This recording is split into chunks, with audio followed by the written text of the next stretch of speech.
आज बात करते हैं पपीते की खेती के बारे में और इसके कुछ ऐसे राज जानते हैं जिन पर अक्सर लोगों का ध्यान ही नहीं जाता। देखिए, ये उतना सीधा साधा काम है नहीं जितना लगता है। हाँ, ज्यादातर लोगों को यही लगता है कि पपीते की खेती तो भाई बहुत आसान है, पर सच कहूं तो ये बस एक वहम है। असलियत यह है कि इसमें कुछ ऐसे पेच हैं जिन्हें अगर नहीं समझा तो कामयाबी मिलना लगभग नामुमकिन है। इसको ऐसे समझिए कि पपीते का पौधा कोई मामूली पौधा नहीं, बल्कि एक नखरीला सुपरस्टार है। इसे सिर्फ पानी और खाद नहीं चाहिए, नहीं, इसे चाहिए बिल्कुल खास तवज्जो और सही टेक्नोलॉजी। क्योंकि एक छोटी सी भी चूक हुई ना, तो समझिए सारी मेहनत पर पानी फिर गया। तो सवाल यह है कि इस सुपरस्टार को साधा कैसे जाए। खैर, इसी के लिए हम यहाँ आपको बताएंगे वो 5 जबरदस्त तरकीबें जो आपकी मेहनत को सही दिशा देंगी और उसे पक्की सफलता में बदल देंगी। चलिए शुरुआत करते हैं 2 सबसे बुनियादी दिक्कतों से। ये वो समस्याएं हैं जो किसानों को सबसे ज्यादा परेशान करती हैं और अक्सर उनकी सारी की सारी मेहनत बेकार कर देती हैं। ये कहानी तो जैसे हर दूसरे किसान की है। महीनों तक मेहनत की, पौधा भी खूब हरा भरा और लंबा हो गया, पर जब फल लगने की बारी आई तो नतीजा जीरो, कुछ भी नहीं। तो आखिर गड़बड़ हुई कहां? असल में इसका सारा राज पौधे के जेंडर में छुपा है। बहुत मुमकिन है कि अनजाने में एक नर पौधा लगा दिया गया हो, और ये नर पौधा जो है ये सिर्फ फूल देता है, फल कभी नहीं देता। फल के लिए तो हमें चाहिए मादा पौधा, या उससे भी बेहतर एक उभयलिंगी पौधा जो खुद ही परागण कर ले। तो इसका इलाज क्या है? इसका एक अचूक समाधान है जिसे 3 पौधों का नियम कहते हैं। करना बस ये है कि एक ही गड्ढे में 3 पौधे लगा दीजिए, और जैसे ही उन पर फूल आने लगें, नर पौधों को पहचान कर हटा दीजिए। बस इस तरह ये पक्का हो जाता है कि हर गड्ढे में एक फल देने वाला पौधा तो बचेगा ही बचेगा।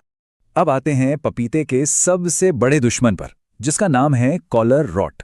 आसान भाषा में इसका मतलब है तने का गल जाना। सोचिए, अगर पौधे की जड़ें सिर्फ 24 घंटे भी ज्यादा पानी में डूबी रह गईं, तो तना गलना शुरू हो जाता है और पौधा आपकी आंखों के सामने ही खत्म हो जाता है। खेती के ऐसे ही सीक्रेट्स जानने के लिए अपने साथी किसानों के साथ यह वीडियो शेयर करें। जय किसान। लेकिन घबराइए नहीं, इसका इलाज भी है, और वो भी बहुत शानदार। उठी हुई क्यारी, मतलब जमीन से थोड़ी ऊंची क्यारियां बनाकर उन पर पौधे लगाइए। इससे होता यह है कि जड़ों को नमी तो मिलती रहती है, पर वो पानी में डूबती नहीं है।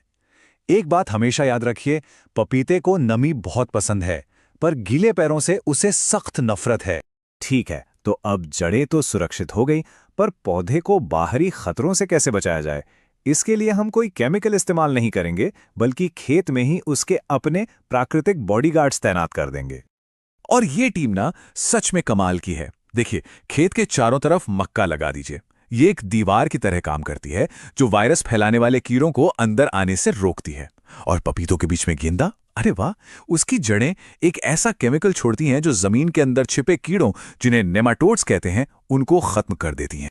बहुत बढ़िया, फसल अब सुरक्षित है। तो अब बारी आती है उसे बाजार का राजा बनाने की।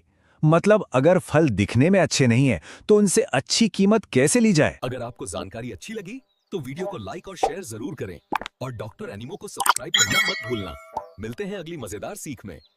अक्सर ऐसा होता है, फल तो लग जाते हैं, पर कोई छोटा है, कोई टेढ़ा मेढ़ा, किसी पर जरा भी चमक नहीं है।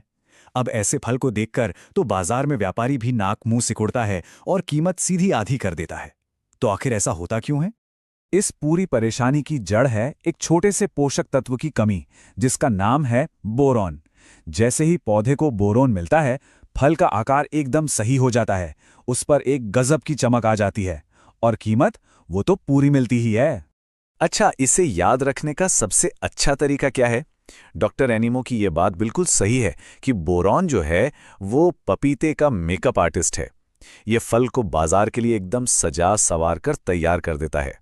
तो अब तक हमने जो कुछ भी सीखा है उसे फटाफट समेट लेते हैं इन 5 सुनहरे नियमों में। समझिए, ये आपकी कामयाबी की चीट शीट हैं। तो एक बार जल्दी से दोहराते हैं। पहला, जेंडर वाली समस्या से बचने के लिए हमेशा 3 पौधे एक साथ लगाएं। दूसरा, कॉलर रॉट से बचाने के लिए उठी हुई क्यारियों का इस्तेमाल करें। तीसरा, वायरस को रोकने के लिए मक्के की दीवार खड़ी करें। चौथा, जमीनी कीड़ों से लड़ने के लिए गेंदे के फूल लगाएं। और हाँ, 5वां और सबसे जरूरी, सुंदर फलों के लिए बोरॉन का इस्तेमाल करना कभी ना भूलें। और आखिर में ये सारी बातें बस एक ही चीज साबित करती हैं कि पपीते की खेती सिर्फ पसीना बहाने का खेल नहीं है। ये सही जानकारी के साथ स्मार्ट तरीके से काम करने का नाम है। और ये सोचने वाली बात है ना, कि खेती के और कौन-कौन से पहलू हैं जहां हम स्मार्ट वर्क अपनाकर एक नई क्रांति ला सकते हैं।